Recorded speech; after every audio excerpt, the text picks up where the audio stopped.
नमस्कार दोस्तों, स्वागत है आप सभी का एक और नए वीडियो में। बहुत समय पहले की बात है। एक बार एक गुरु धर्म प्रचार के लिए एक नगर में आए हुए थे। उसे नगर में सभी लोग उन गुरु का उपदेशों ने वहां पर पहुंच गए। सभी लोग बड़े ध्यान से उन महात्मा के उपदेशों को सुन रहे थे। तभी उन गुरु ने कहा, सदैव दूसरों की सहायता करनी चाहिए। इससे हमें सुख की अनुभूति होती है, हमें सुख की प्राप्ति होती है। जैसे ही उन गुरुवर ने यह बात कही, वहां पर उपस्थित सभी गांव वालों में से एक व्यक्ति जोर जोर से हंसने लगा और उन गुरुवर से कहता है, हे गुरुवर, आप जो कुछ कह रहे हैं वह सत्य है, क्योंकि मुझे इन सब बातों पर बिल्कुल भी विश्वास नहीं। क्या किसी की मदद करने से केवल हमें भला सुख की अनुभूति कैसे हो सकती है? आप जो कुछ भी कह रहे हैं वह सब असत्य, झूठ है। मैं इन सब चीजों में विश्वास नहीं करता। यह सारी बातें गुरुवर ध्यान से सुन रहे थे। तभी उसे व्यक्ति की इस बात का जवाब देते हुए वे कहते हैं, बेटा, क्या तुमने आज तक कभी किसी की सहायता की है? क्या कभी किसी की निष्पक्ष भाव से मदद करने की कोशिश की है? इस पर व्यक्ति कहता है, नहीं, क्योंकि मुझे इन सब चीजों पर विश्वास नहीं। तभी इस पर वो गुरुवर कहते हैं, बेटा, जब तुमने कभी किसी की सहायता नहीं की, जब तुमने कभी कोई धर्म का कार्य किया ही नहीं, तो तुम्हें कैसे पता चलेगा कि किसी की सहायता करके तुम्हें सुख की अनुभूति प्राप्त होगी? और यह तुम्हें कैसे पता चलेगा कि यह बात कितनी सत्य है और असत्य?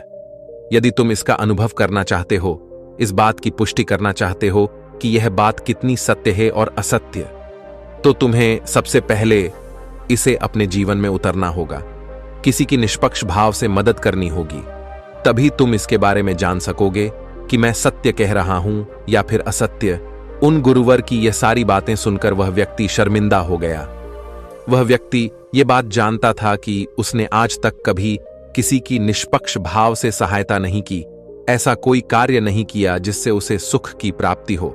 आगे वो गुरुवर सभी को इस बात को स्पष्ट तौर पर समझाने के लिए एक कहानी सुनाते हैं। वे कहते हैं कि गुरु और एक शिष्य अपनी यात्रा से लौट रहे थे। इस यात्रा के दौरान जहां पर भी उन्हें अनाज मिलता, वे उसे बटोर लेते, उसे ग्रहण कर लेते। एक पोटली गुरु के पास से थी और दूसरी पोटली शिष्य के पास। लगभग आधा मार्ग तय करने के बाद वह शिष्य अपने गुरुवर से कहता है, हे गुरुवर, बहुत जोर की भूख लगी है। यदि आप आज्ञा दें तो हम यहीं पर कुछ देर बैठकर विश्राम कर लेते हैं और भोजन भी कर लेंगे।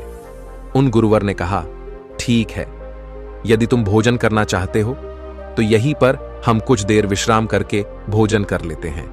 इतना कहकर वह गुरु और शिष्य एक पेड़ की छाया में बैठ जाते हैं। उसी के सामने एक किसान खेती में काम कर रहा था। वहां उसके पीछे हल भी रखा हुआ था।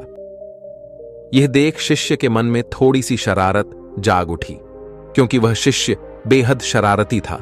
उसने अपने गुरुवर से कहा, हे गुरुवर, क्यों ना थोड़ी सी शरारत की जाए, उस किसान को थोड़ा सा तंग किया जाए। तभी वो गुरुवर कहते हैं, तुम क्या कहना चाहते हैं? वह शिष्य कहता है, हे गुरुवर, क्यों ना हम इस किसान का हल छुपा दें, और जब यह परेशान होने लगेगा तब हम इसका हल इसे वापस कर देंगे। इस पर वह गुरुवर कहते हैं, भंते पर इससे क्या लाभ होगा? वह किसान अपने कामों में लगा हुआ है और उस काम में तुम विघ्न डालने की बात कर रहे हो। यह अच्छी बात नहीं। हां, अगर तुम शरारत करना ही चाहते हो तो हमारे पास जो 2 अनाज की पोटलियां हैं, उनमें से एक पोटली तुम उसकी हल के पास रख दो और फिर देखो क्या होता है। वह शिष्य अपने गुरुवार की बात मान जाता है और जैसा उसे उसके गुरुवार ने कहा, वह पोटली उस हल के पास रख देता है और वापस आकर अपने गुरुवार के साथ उसी पेड़ की छाया में बैठ जाता है। काफी देर कड़ी मेहनत के बाद धूप में जब किसान थक जाता है और बैठने के लिए अपने हल के पास लौटता है, और जब वह अपने हल के पास एक पोटली देखता है, तब वह आसपास इधर उधर देखता है कि कहीं यह किसी की पोटली यहां पर छूट तो नहीं गई। लेकिन उसे कोई नजर नहीं आता, क्योंकि वह शिष्य और गुरु पेड़ की छाया में छुपे हुए दूसरी तरफ बैठे हुए थे। जब काफी देर इंतजार करने के बाद भी पोटली लेने कोई नहीं आता, तो वह किसान उस पोटली को खोलकर देखता है तो उसमें उसे अनाज मिलता है।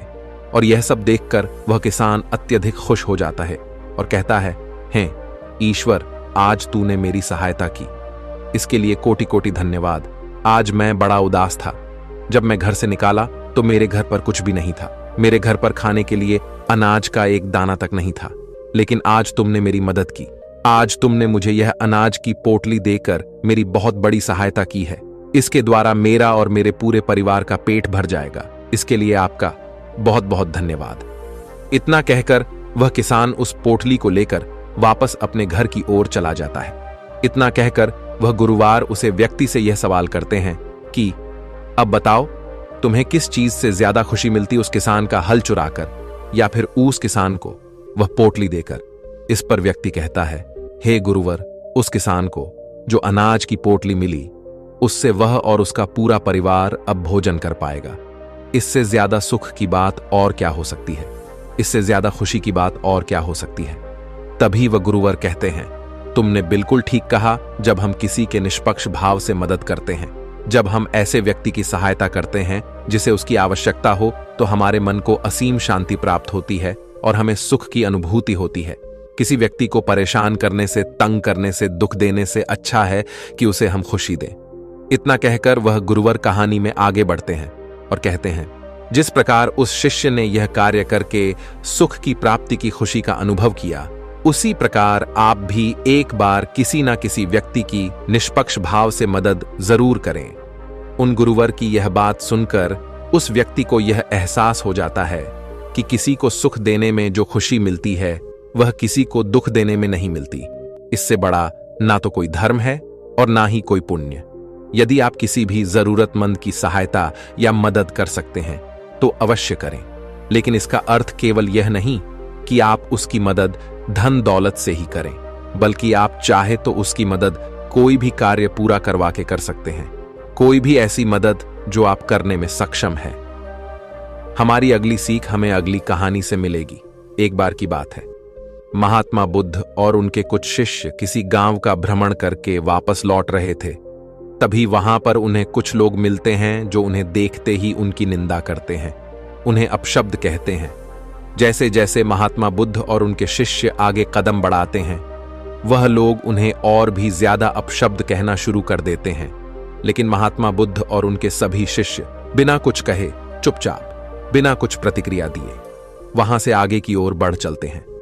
आगे कुछ दूर जाने के बाद उन्हें एक वृक्ष नजर आता है, जहां पर वे सभी लोग रात गुजारने के लिए विश्राम करते हैं। तभी पासी के गांव से कुछ लोगों का समूह वहां से होकर गुजर रहा होता है। वे लोग उन महात्माओं को देखकर अति प्रसन्न हो जाते हैं। वे लोग उनसे आग्रह करते हैं कि आप हमारे गांव में चलें। उनका यह आग्रह महात्मा बुद्ध और उनके सभी शिष्य स्वीकार कर लेते हैं। वे सभी उनकी गांव की ओर चल पड़ते हैं। गांव पहुंचते ही वे लोग उनका आदर सत्कार करते हैं, उन्हें भोजन करवाते हैं और रात्रि में वहीं रुक जाते हैं। वे सभी भिक्षु और महात्मा बुद्ध उन गांव वालों की सेवा से बहुत प्रसन्न थे और अगली सुबह वे अपने आश्रम की ओर निकल पड़ते हैं। आश्रम पहुंचकर वह लोग अपने रोज की दिनचर्या में लग जाते हैं। वह सभी आश्रम से कुछ दूरी पर बने हुए एक गांव में पहली बार भिक्षा मांगने के लिए जाते हैं। वहां पर कुछ लोग उन्हें बड़े ही प्रेम और आदर के साथ भिक्षा देते हैं, तो कुछ लोग उनका अनादर करते हैं, उन्हें अवशब्द कहते हैं। वे मन के उन्हें भिक्षा देते हैं। और कुछ लोग तो उस गांव में ऐसे भी थे जो उन भिक्षुओं को देखकर उनका अपमान करते हैं, उनकी खूब निंदा करते हैं। लेकिन वे सभी भिक्षु महात्मा बुद्ध के कहे अनुसार वहां पर कुछ नहीं कहते। वे चुपचाप उन सभी बातों को सुन लेते हैं और बिना कुछ प्रतिक्रिया दिए वह वापस महात्मा बुद्ध के पास लौटते हैं और फिर उनसे कहते हैं, हे तथागत, हम आपसे कुछ प्रश्न पूछना चाहते हैं और उम्मीद है कि आप उसका उत्तर हमें अवश्य देंगे। तभी महात्मा बुद्ध कहते हैं, पूछो, तुम्हारे क्या प्रश्न है? उन सभी भिक्षुओं में से एक भिक्षु महात्मा बुद्ध से कहता है, हे बुद्ध, जब हम किसी भी गांव में विघटन के लिए जाते हैं, हमें भिन्न भिन्न प्रकार के लोग मिलते हैं, जिसमें से कई लोग हमें बड़ी विनम्रता के साथ प्रेम से हमें भिक्षा देते हैं, हमसे बातें करते हैं, हमसे ज्ञान प्राप्त करते हैं। लेकिन कुछ तो ऐसे भी होते हैं जो स्वयं के पास हमें रखने के लिए उत्सुक भी रहते हैं। लेकिन वहीं पर कुछ ऐसे लोग भी होते हैं जो केवल हमारी निंदा करते हैं, हमें अपशब्द कहते हैं, हमारे पहनावे को लेकर, हमारे बातों को लेकर